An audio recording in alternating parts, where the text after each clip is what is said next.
Welcome to the channel. My name's Dr. Frank. I'm the founder of Addiction Mindset Recovery Coaching Programs, which are dedicated to helping people quit nicotine, THC, energy drinks, and adult media content. But in today's video, I'm not going to be talking about quitting, but I'm going to be talking about 3 big reasons why you should consider taking a tolerance break if you haven't taken one in a while. And at the end of today's video, I'm going to share with you guys 3 tips and tricks on how often and how to go about taking a tolerance break from smoking weed.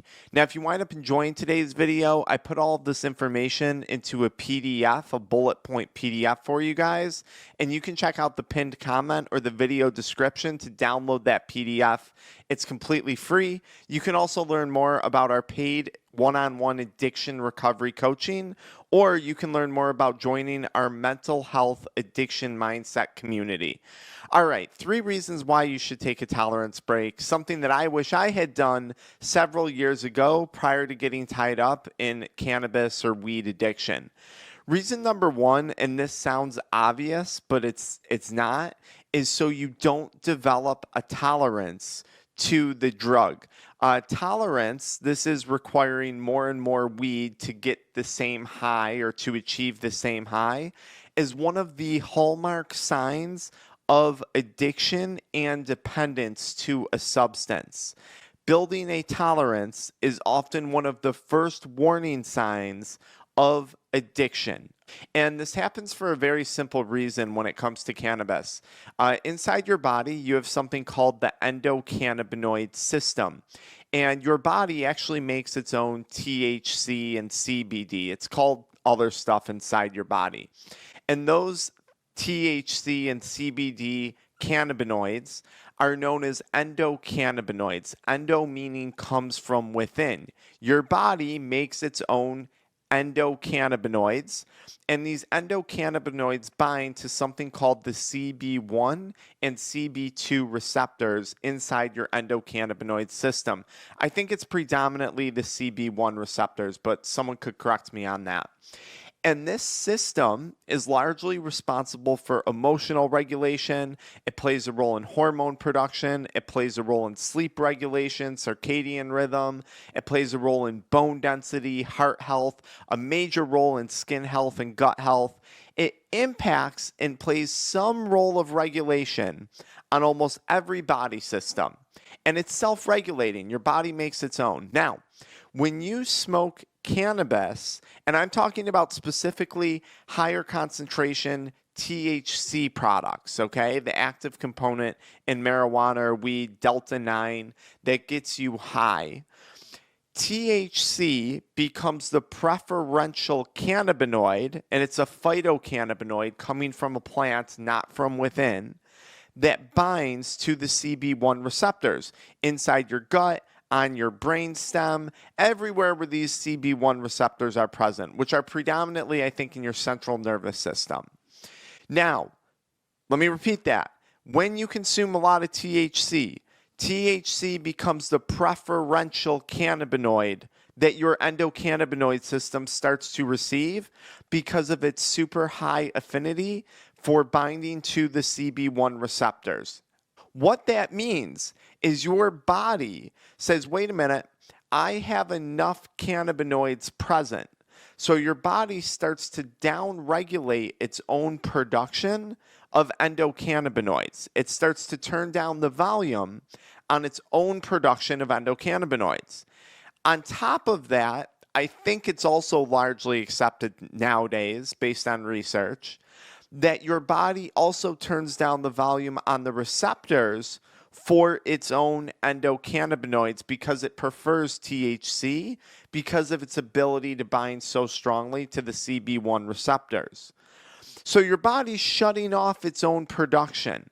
And this is where a tolerance starts to develop. Okay, we see the same thing with alcohol. We see the same thing with other pills and drugs out there. You see the same thing with caffeine. Okay, a tolerance develops. And this is one of the hallmark signs of the start of addiction and dependence. Now, Tolerance breaks are important because when you quit smoking weed, you're going to give your body the opportunity to start to redevelop its own and make its own endocannabinoids again. And that's super important because by doing that, you're going to avoid building a tolerance. Now, we're going to talk about how long and how often you should take a tolerance break in just a few moments. But hey, if you're liking this content, subscribe. Like 70% of the people who watch my channel don't subscribe. Reason number 2 why tolerance breaks are so important. When you take a tolerance break, you're able to see or experience how weed has been impacting you physically, mentally, emotionally, financially, and spiritually.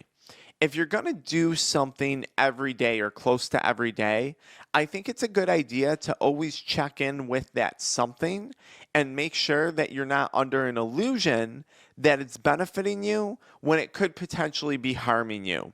And this goes for everything. I think if you're in a long-term marriage, it's always good to check in with your partner. If you're in a long-term relationship, if you've been in the same career for 20 years, it's good to take a break and go away and then think to yourself, oh man, I can't wait to get back to work, or God, I really hate that job. I couldn't fathom going back again.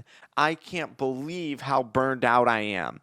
We take breaks or we take assessment of a lot of things in our lives that we do on a daily basis, and there's no reason not to do the same thing with cannabis. Secondly, I think from a physical standpoint, a lot of people are often surprised. I know Joe Rogan talked about this during his Sober October. And he said when he was quitting weed, he was like, yeah, my stomach was kind of off. I think he said he had some headache symptoms, but he talked a lot about the sleep and the insomnia and the rebound of REM sleep and the crazy dreams that he was having. That I know for sure he talked about. The rest, I don't want to put words in his mouth. But if you quit and you have crazy insomnia and you're coughing up tar, resin constantly, and your body hurts and your stomach's upset, and all these things start happening, and you're having horrible cravings, another hallmark symptom of addiction, you might want to pause and start to reassess your relationship with cannabis and the frequency in which you're using it. Because each of those things might be warning signs that you are headed down the path of addiction. It's also showing you or giving you an opportunity during this tolerance break to see how this drug, marijuana, weed, it's a drug, it's a plant, but most all drugs starts with plants, FYI, how it's impacting your body. Okay? And there's nothing wrong with doing that. We're not casting judgment. We're just saying like, oh, wow, I didn't realize that it was having such an impact on me. The third reason why tolerance breaks are so important is because you want to, if you're thinking about quitting, it's not as daunting as saying, okay, I'm going to quit forever. And for some people, a tolerance break which mentally is far less anguish than quitting forever, especially if you really enjoy cannabis, is not as daunting. And this might be the first step towards sobriety or recovery for a lot of people, if they so decide during their tolerance break that they want to continue to stay away from weed. Some people might take a tolerance break and say, oh my God, I can't wait to get back to smoking. That's fine too. I have no issues with any of that stuff. But for some people, the tolerance break is going to be that first step towards addiction recovery and sobriety, and it's not nearly as daunting as saying, okay, I'm never going to smoke again. So that's the third benefit to taking tolerance breaks, especially if you have been dabbling with the idea of quitting smoking weed. Now, the question becomes, how often and how does one go about taking a tolerance break? Well, this isn't really rooted in science, and I don't know that anyone knows the answer, so please don't take this as medical advice or 100% fact. The reality is it's going to be different for everyone, but what I would recommend if you smoke every day minimally is every 90 days, I would recommend taking a 4-week period off, about 30 days off. So 90 days on, 30 days off. I recommend that because it's generally accepted, even in heavy smokers, that somewhere around the 2 to 4 week mark, your body starts to make its own endocannabinoids again. Now, the reality is for a lot of people, it would probably take about 90 days for them to fully detox cannabis, especially if you're doing dabs or smoking medical carts or cartridges on a regular basis, especially higher concentration THC products. I think a generally safe rule is every 90 days, once every 3 months, taking a month off. I think this is a good time frame. Now, listen, you could also take tolerance breaks by indulging in periods of moderation. So you smoke for a week, you don't smoke for a week. You smoke on weekends, you don't smoke during weekdays. You don't smoke during the day, you only smoke at night. A tolerance break, in my opinion, is really anything that you're doing to limit your consumption of the substance. And if taking a month off is too much for you, then maybe you're the person who starts by, saying, okay, I'm not going to smoke in the mornings. I'm only going to smoke at night. And then you advance that to every other night, or you advance that to every third night, whatever. You get the gist. Just you're smoking less, okay? That's a step in the direction of a tolerance break. Now, how do you take a tolerance break? I think the most important thing to do is plan something fun, plan something enjoyable.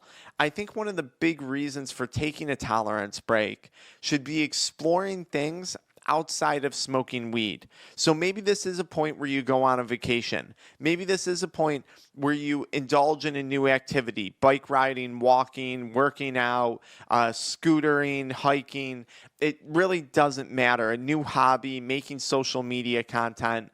But I recommend during this time, you do something else. And the reason why I say that is because you might find a lot of joy in that other activity, and you might actually find that you're getting more joy from doing that than you were getting from smoking weed.